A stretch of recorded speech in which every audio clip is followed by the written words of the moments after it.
হুগলির চণ্ডীতলার আইসি জয়ন্ত পাল গুলিবিদ্ধ হওয়ার ঘটনায় পুলিশ আধিকারিকের সঙ্গে থাকা এক নারীর হদিশ পাওয়া যায়। হাওড়ার আন্দুল রোডের বালাজি নগরে তার বাড়ি। সেখানে সময় কলকাতার প্রতিনিধি পৌঁছতেই দেখা গেল বাড়ির দরজা বন্ধ। পরিবারের লোকেরা মুখ খুলতে রাজি হয়নি।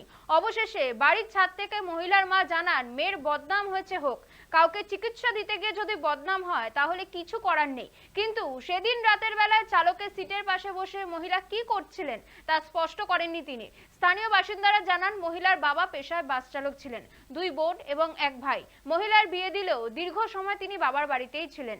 হাওড়া গুলিকাণ্ডের পরই ক্রমশ ধোঁয়াশা তৈরি হয়েছে।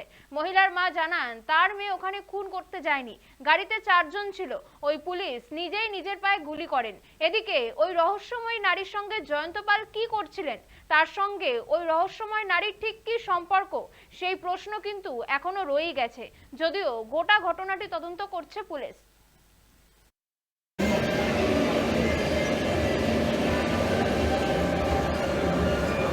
আমার মেয়ে এমনি পোটাস কোম্পানিতে চাকরি করে।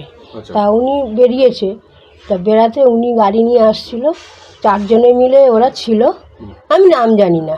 তা 4 জনে ছিল তখন। হ্যাঁ, এবারে আমার মেয়ে ভেতরেই ছিল। তখন দেখে ওর গাড়ির সামনে উনি গাড়ি থেকে নেমেই ছটফট করে পড়ে গেছে নিচে। পড়ে যাওয়া মাত্র তখন এবারে ব্লিডিং হচ্ছে, রক্ত ভর্তি হয়ে গেছে রাস্তাঘাটে পুরো। তখন ও কী করবে যে তখন ওরা বলছে যে আপনারা আপনি নামবেন না, আমরা যা করেন আমরা করছি। তখন ওরা 4 জনে মিলে বলছে হাওড়া নিয়ে যাব না কোনো নার্সিংহোমে নিয়ে যাব। তখন ওদের মাথা তখন ঠিক নেই। তখন ওরা বলতে চাইছে যে তাহলে আমরা নার্সিংহোমে দিয়ে দিই, ভর্তি করি, তারপরে ওরা বাড়ির লোক আসবে, বাড়ির লোক যা সিদ্ধান্ত নেবে। আমার মেয়ে এটা কোনো দোষীও না, আর আমার মেয়ে মার্ডার করতেও জানি, আর ওই যে মার্ডার করতেও যে আসেনি, ও রিভলভার নিয়ে বেরিয়েছে, এইটুকুই জানি। ও পুলিশ হতেই পারে। পুলিশ। আপনার মেয়ের সাথে কি পরিচয় আছে?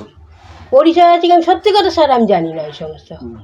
আমি এই সমস্ত ব্যাপার কিছুই জানি না, কিছুই জানি না। ও তো ঘর বন্ধ করে থাকে।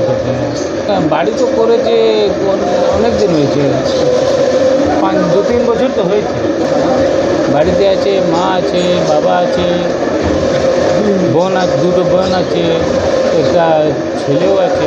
খোঁজ খবর নিতে কে আসে না আসে, তো গেট বন্ধ থাকে, আমরা তো জানি না। মানুষ আমাদের সঙ্গে নেই কোনো রিলেশন। হ্যাঁ, একটা মেয়ে বিয়ে হয়েছে, বড় মেয়ে।